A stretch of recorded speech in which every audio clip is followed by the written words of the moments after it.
زائد کپڑے، زائد بسترے، زائد برتن، زائد قالین، زائد یہ تمام چیزیں جو گھروں میں ہوتی ہیں ان پر زکوٰۃ لازم نہیں ہے۔ محمد یاسر کین صاحب بونجوا سے سوال کر رہے ہیں، بہت سارے مدارس اپنا ایک اشتہار شائع کرتے ہیں جس میں ان کی طرف سے اپیل ہوتی ہے کہ زکوٰۃ، صدقات، خیرات مدرسے کے تعاون کریں، اس میں وہ اکاؤنٹ نمبر ڈالتے ہیں۔ عرض یہ ہے کہ اس اکاؤنٹ میں کوئی زکوٰۃ کی رقم ڈالتا ہے، کوئی صدقہ فطر کی؟ اس سوال کا جواب میں تفصیل کے ساتھ عرض کر چکا، امید ہے کہ یاسر صاحب نے یہ سارا جواب سن لیا ہوگا۔ ایک ہی اکاؤنٹ میں زکوٰۃ بھی ہے، صدقات بھی ہے، امداد بھی ہے، یہ معلوم ہی نہیں ہوتا ہے کہ یہ کس بات کا پیسہ اور کس میں خرچ کیا جائے گا۔ اس طرح سے کچھ لوگ 20-20 روپے کا، 50-50 روپے کا ٹوکن بناتے ہیں، تو ان دونوں صورتوں میں زکوٰۃ ادا ہوگی یا نہیں؟ تو جواب یہ ہے کہ اس طرح سے زکوٰۃ ادا نہیں ہوگی۔ بہرحال جو لوگ یہ کرتے ہیں ان کے لیے اولاً تو اس عمل کو درست کرنا ضروری ہے، اور اگر کر چکے ہوں تو آپ کے پاس جو پیسہ آیا ہوا ہے، مشورہ یہ ہے یہ سارا کا سارا پیسہ آپ اس جگہ خرچ کریں جہاں صرف زکوٰۃ کا پیسہ خرچ ہوتا ہو، اس لیے کہ امداد کا پیسہ زکوٰۃ کی جگہ پر خرچ ہو جائے اس میں کوئی اعتراض نہیں ہے، لیکن امداد کی جگہ پر اگر زکوٰۃ کا پیسہ خرچ ہو جائے گا تو زکوٰۃ ادا نہ ہونے کا خطرہ ہے اور اس کا وبال آپ کے سر پر ہوگا۔ جناب زاہد فاروق صاحب ہمامہ ایئرپورٹ سے سوال کرتے ہیں، ایک مستورات اپنے گھر والوں میں سے کس کس کو زکوٰۃ دے سکتی ہے؟ جواب یہ ہے کہ مستورات اپنے گھر والوں میں زکوٰۃ اپنے والد کو نہیں دے سکتی، اپنی اولاد کو نہیں دے سکتی، اپنے شوہر کو نہیں دے سکتی، البتہ اپنی بہو کو دے سکتے ہیں، اپنی ساس کو دے سکتے ہیں، اپنی خالہ اور پھوپھیوں کو دے سکتے ہیں۔ اور یہ پھر مستوراتی کا مسئلہ نہیں ہے، مردوں کے معاملہ یہی ہے۔ سوال یوں کیا اگر کیا جائے ایک انسان چاہے وہ مرد ہو یا عورت زکوٰۃ کس کو نہیں دے سکتے؟ جواب آئے گا کوئی انسان اپنے والدین کو زکوٰۃ نہیں دے سکتا چاہے مرد ہو یا عورت، کوئی انسان اپنی اولاد کو زکوٰۃ نہیں دے سکتا چاہے مرد ہو یا عورت، کوئی انسان اپنے شریک زندگی چاہے شوہر ہو چاہے بیوی اس کو زکوٰۃ نہیں دے سکتے۔ اسی طرح سے کوئی انسان کسی سید زادے کو زکوٰۃ نہیں دے سکتے، اور اسی طرح سے کسی مالدار کو زکوٰۃ نہیں دے سکتے۔ اب ان کے علاوہ مثلا اپنے بھائی اپنی بہن کو دینے والا مرد ہو یا عورت، اسی طرح سے اپنے ساس اپنی بہو کو زکوٰۃ دے سکتے ہیں، کیونکہ یہ اس جماعت میں سے نہیں ہے جن کو زکوٰۃ دینا منع ہے۔ مستورات کے لیے بھی یہ حکم ہے، مردوں کے لیے بھی حکم ہے۔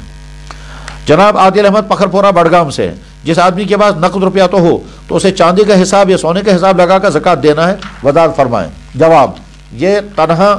عادل صاحب کا سوال نہیں ہے، یہ تمام مسلمانوں کا سوال ہے کہ ہمارے پاس اگر کرنسی ہے تو ہمیں سونے کا حساب لگانا ہے یا چاندی کا حساب؟ تو جواب یہ ہے کہ زکوٰۃ کی ادائیگی کے لیے چاندی کا حساب لگانا ہے، سونے کا حساب نہیں۔ چاندی کے حساب سے آپ دیکھیں آپ کے پاس اگر اتنی رقم ہے جس رقم سے 612 گرام چاندی خریدی جا سکتی ہو تو آپ کا زکوٰۃ لازم ہو گئی ہے اور زکوٰۃ کی ادائیگی کرنی ہوگی۔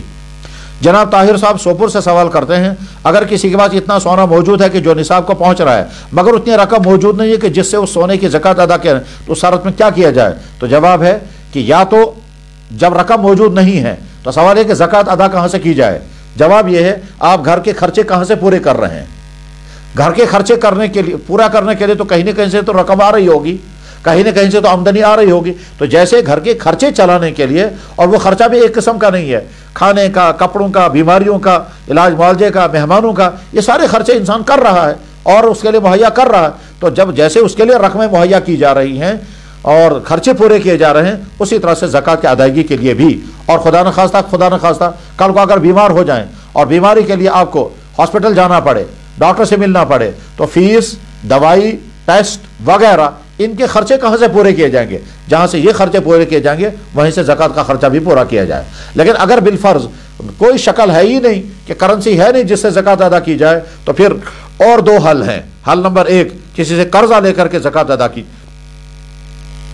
تاکہ آگے چل کر جب آپ کے پاس آمدنی آئے گی تو آپ زکوٰۃ ادا کریں۔ لیکن اگر قرضہ لے کر زکوٰۃ ادا نہیں کر سکتے تو اسی سونے میں سے کوئی چیز توڑ دی جائے اور اس سے زکوٰۃ ادا کی جائے،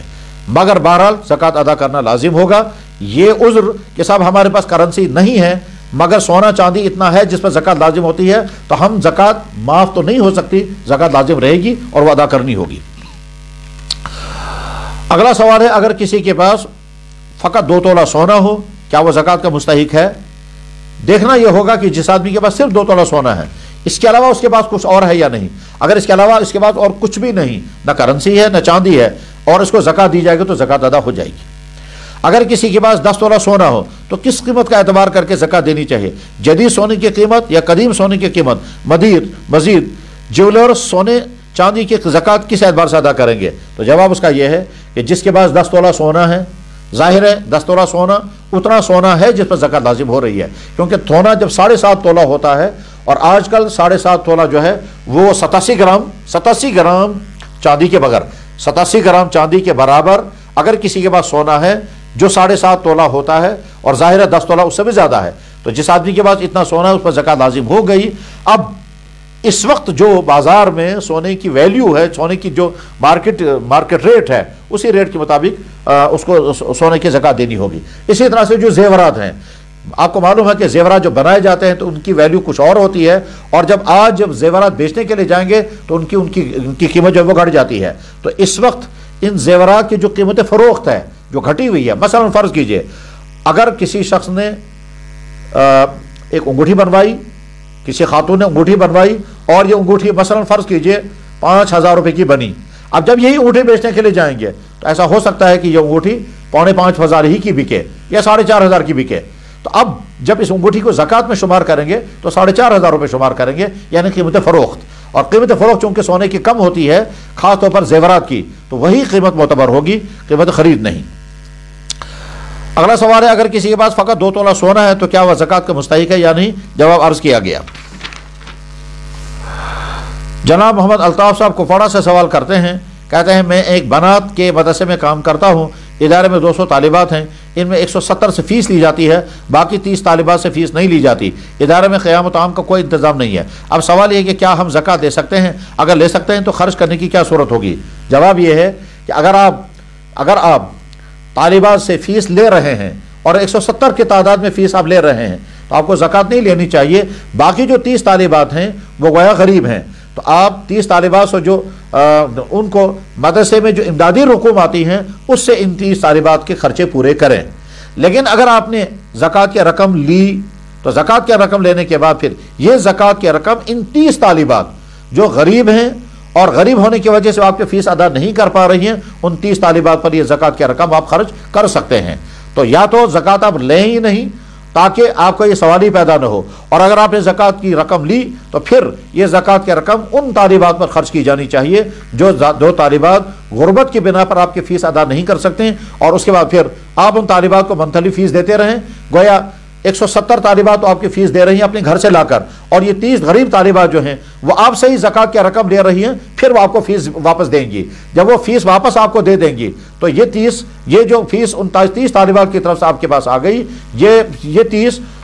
طالبات کی ادا ہونے والی فیس اب ویسی رقم ہوگی جیسے ان 170 طالبات کی طرف سے آنے والی رقم ہے. اب آپ کہیں بھی یہ رقم خرچ کر سکتے ہیں. ہتلنگو سوپور سے وسیم نثار وانی صاحب سوال کرتے ہیں، عام ادارے یہاں زکوٰۃ و صدقات وغیرہ جمع کرتے ہیں، لیکن اداروں میں مالدار طلبہ بھی پڑھتے ہیں اور وہ کھاتے پیتے بھی ہیں، تو کیا صدقات و زکوٰۃ میں کوئی حرج تو نہیں ہے؟ جواب یہ ہے کہ جو طالب علم خود مالدار ہو یعنی اس پر زکوٰۃ لازم ہو اور مدرسے میں اس کو زکوٰۃ کھلائی جا رہی ہے، تو یہ مدرسے والوں کو سمجھنا ہوگا کہ وہ زکوٰۃ کی رقم وہاں استعمال کر رہے ہیں جہاں زکوٰۃ کی رقم خرچ کرنے کو ان کو اجازت نہیں تھی. اس لیے وہ اچھی طرح سے مدرسے والے اچھی طرح سے، اور جیسا کہ میں نے اس سے پہلے بھی عرض کیا پھر عرض کرتا ہوں کہ زکوٰۃ و صدقات وصول کرنے والے تمام لوگ بار بار یہ دیکھیں کہ جہاں یہ زکوٰۃ خرچ کی جا رہی ہے شرعی ضابطوں کے مطابق وہاں خرچ کرنا درست ہے یا نہیں. جن مدرسوں میں کچن چلتے ہیں، جن مدرسوں میں غریب بچوں کے لیے کھانے پینے کا انتظام ہوتا ہے، ان مدرسے والوں کو یہ بھی دیکھنا ہوگا کہ اگر ہمارے ہاسٹل میں، ہمارے دارالاقامہ میں ایسے طالب علم بھی ہیں جو مالدار ہیں اور ان کو زکوٰۃ کی رقم نہیں دی جا سکتی، تو اگر آپ نے کھانے پینے میں زکوٰۃ کی رقم خرچ کی ہے اور وہ زکوٰۃ کی رقم بعد میں سید زادوں کو بھی کھلائی جا رہی ہے اور مالدار بچوں کو بھی کھلائی جا رہی ہے، تو اس کا مطلب یہ ہے کہ مدرسہ والا غلطی کر رہا ہے. لہٰذا اچھی طرح سے سمجھیں کہ زکوٰۃ کی رقمیں خرچ کرنے کا نظام صحیح ہو جانا چاہیے. ایسا نہ ہو کہ دینے والوں نے زکوٰۃ دے دی، کھانے والوں نے کھا لی، اور بیچ میں جو خرچ کرنے والا محتمیم ہے یا ناظم صاحب ہے یا مدرسے کے منتظمہ میں جو لوگ بھی ہیں وہ ذمہ دار بن جائیں گے. لہذا بار بار یہ اپیل کی جا رہی ہے، سمجھایا جا رہا ہے کہ شرعی احکام توڑ کر کے نہ مدرسہ چلائیں، شرعی احکام توڑ کر کے نہ یتیم خانہ چلائیں، شرعی احکام توڑ کر کے نہ غریبوں اور محتاجوں کی مدد کریں، شرعی احکام کی پابندی کرتے ہوئے یہ سارے دینی کام کرنے چاہیے۔ حافظ محمد عابد تاپر پٹن سے، اگر کسی آدمی کے پاس سال کے شروع میں مال تھا لیکن سال کے آخر میں مال نہیں رہا تو کیا اس پر زکوٰۃ واجب رہے گی؟ جواب ہے کہ نہیں، اس پر زکوٰۃ واجب نہیں رہی۔ مثلا فرض کرتے ہیں ایک انسان آج رمضان المبارک میں پہلی مرتبہ مالدار بنا، فرض کیجئے ایک طالب علم مدرسے سے فارغ ہوا، اس کے پاس کوئی پیسہ نہیں ہے، وہ رمضان المبارک میں کسی جگہ جمعہ بھی پڑھانے لگا، 5 وقتہ نماز بھی پڑھانے لگا، تراویح بھی اس نے پڑھائی، بچوں کو بھی پڑھایا، اور اس طرح سے مثلا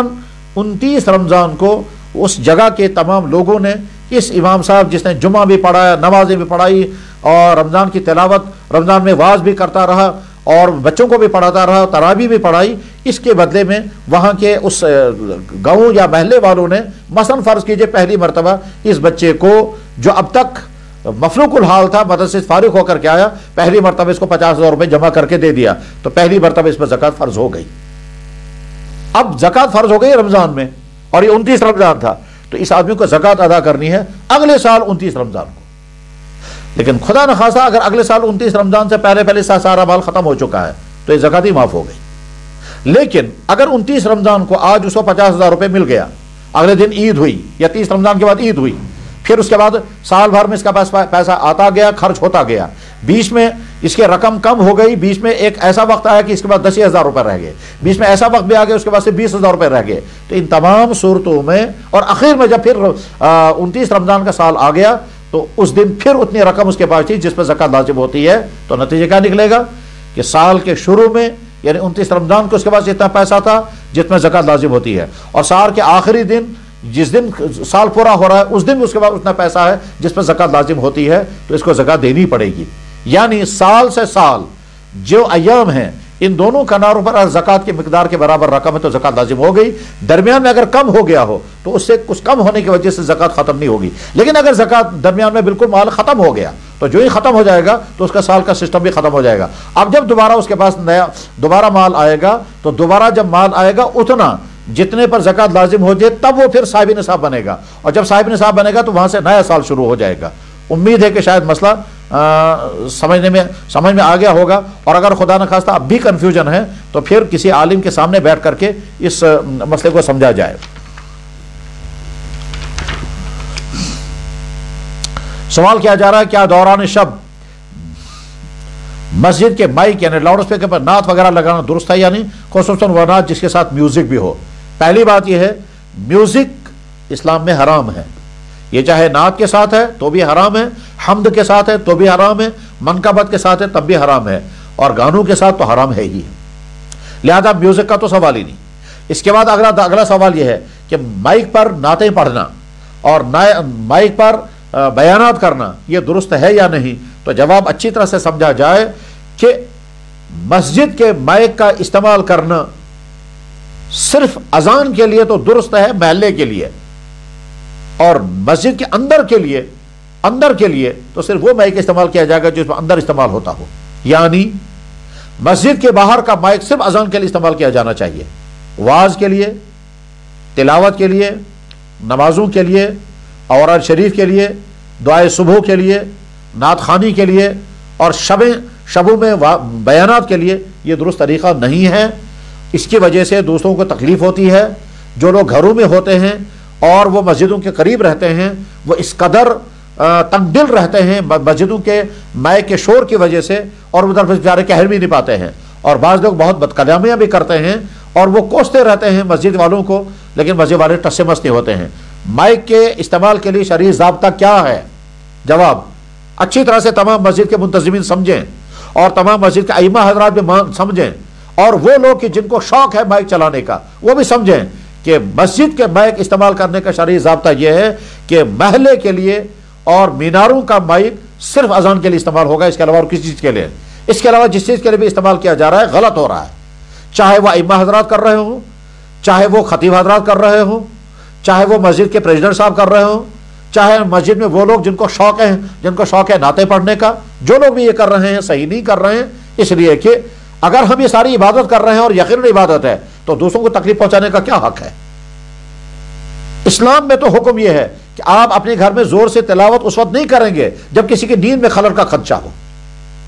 اللہ کے نبی علیہ الصلوۃ والسلام تو رات کو نماز کے لیے جب اٹھ جاتے تھے تو اتنی آہستگی سے اٹھتے تھے، حضرت عائشہ صدیقہ رضی اللہ عنہ فرماتی ہیں اتنا آہستگی سے حضور اٹھتے تھے تاکہ میری نیند میں خلل نہ ہو۔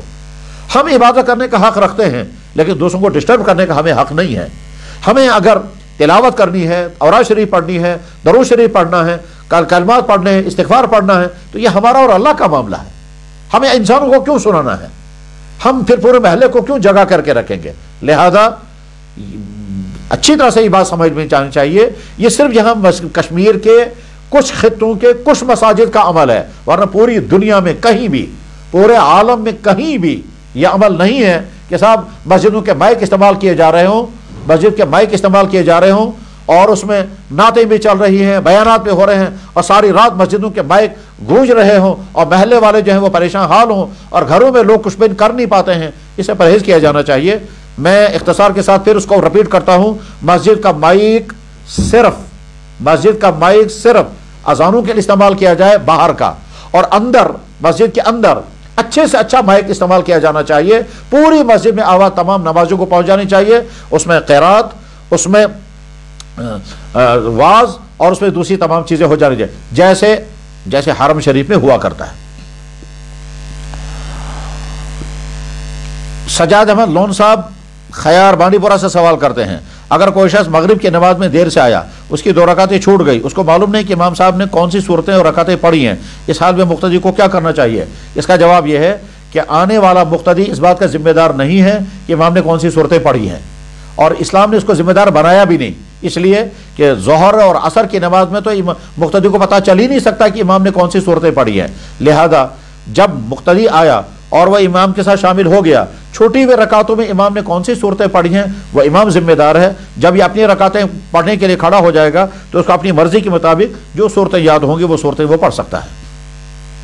اگر امام فرض کی تیسری رکعت میں سورہ فاتحہ آواز سے قرات کرے تو کیا اسے سجدہ سہو کرنا ہوگا؟ جواب ہے کہ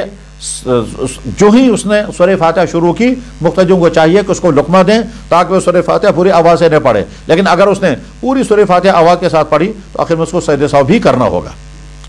مدرسے صاحب بانڈی پورہ سوال کرتے ہیں، میں تسبیح پڑھتا ہوں، کیا میرا اس طرح تسبیح پڑھنا درست ہے جب میں چلتا ہوں، بیٹھتا ہوں، لیٹتا ہوں؟ تو جواب یہ ہے کہ بلا شبہ درست ہے، یقیناً درست ہے، چلتے ہوئے، بیٹھتے ہوئے، لیٹتے ہوئے تسبیح پڑھنا درست ہے۔ قرآن کریم میں اللہ تعالیٰ شانہ نے 2 جگہوں پہ ارشاد فرمایا ہے، ان فی اختلاف اللیل والنہار لآیات لأولی الالباب الذین یذکرون اللہ قیاما وقعودا وعلی جنوبہم، جو اللہ کا یاد کرتے ہیں کھڑے ہو کر، لیٹ کر، اپنے پہلو پر لیٹ کر، بیٹھ کر اور اپنے پہلو پہ لیٹ کر۔ لہذا کھڑے ہو کر تسبیح پڑھنا بھی درست، چلتے ہوئے تسبیح پڑھنا بھی درست، لیٹ کر تسبیح پڑھنا بھی درست۔ آخر جب ہم سونے کے لیے لیٹتے ہیں اس وقت جو بسترے پر لیٹ کر جو دعائیں پڑھتے ہیں وہ بھی تو لیٹ کر ہی پڑھی جاتی ہیں۔ اس کے بعد پھر اب سوال یہ ہے کہ تسبیح کرتے ہوئے دھیان ادھر ادھر چلا جاتا ہے۔ جواب یہ ہے کہ تسبیح کرتے ہوئے دھیان ادھر ادھر چلا جائے، اس کے باوجود بھی وہ تسبیح ہے، وہ کچھ اور نہیں ہے۔ البتہ دھیان کے ساتھ جب تسبیح کی جائے گی تو اس کے اثرات اور فائدے بہت زیادہ ہوں گے، اور اگر دھیان کے بغیر تسبیح کی جائے تو اس کے اثرات اتنے کم ہوں گے، لیکن تسبیح آپ کر سکتے ہیں اور کرتے رہیں۔ سری نگر کی ایک مسجد میں امام صاحب پڑھتے ہیں، یا شاہ ہمداں المدد، ظاہر مدد باطن مدد، کیا یہ پڑھنا صحیح ہے؟ کیا ایسے امام کے پیچھے نماز پڑھنی درست ہوگی؟ اس امام صاحب کو چاہیے پہلے ان کلمات کے معنی کسی بڑے جاننے والے عالم سے پوچھیں اور پھر اپنا عقیدہ بیان کریں، اور اپنا عقیدہ بیان کرنے کے بعد اپنی نیت بیان کریں، اس کے بعد اس کا فیصلہ ہوگا کہ یہ کلمات پڑھنا صحیح ہیں یا نہیں ہیں۔ الطاف حسین بونجوا سے سوال کرتے ہیں، قبرستان کی بعض قبریں ٹوٹ گئی ہیں، کیا ان میں مٹی ڈال کر برابر کر سکتے ہیں یا نہیں؟ جواب ہے کہ ہاں، ان قبروں میں مٹی ڈال کر ان قبروں کو برابر کیا جا سکتا ہے۔ اگر کوئی اپنی بیوی کو ماں کی گالی دے تو کیا اس کا نکاح ٹوٹ گیا؟ جواب یہ ہے کہ ماں کی گالی دینے سے نکاح ٹوٹتا تو نہیں ہے، لیکن یہ بدترین جرم ہے، بہت ہی بدترین جرم ہے کہ کوئی انسان اپنی بیوی کو ماں کی گالی دے، یعنی اپنی ساس کو برا بھلا کہہ رہا ہے، اور ظاہر ہے یہ شخص بعد میں جب اپنی ساس کو برا بھلا کہہ رہا ہے تو اس کو اس ساس کی طرف سے اور اپنی بیوی کی طرف سے کسی خیر کی امید نہیں رکھنی چاہیے۔ ظاہر سی بات ہے جب ہم کسی کو گالی دیں اور اس کے بعد پھر امید رکھیں گے کہ میرے ساتھ یہ وفا کرے گا، یہ کیسے ہو سکتا ہے؟ یاد رکھنا چاہیے دنیا میں کبھی کبھی عقل مند انسان بھی بیوقوفی کا کام کرتے ہیں،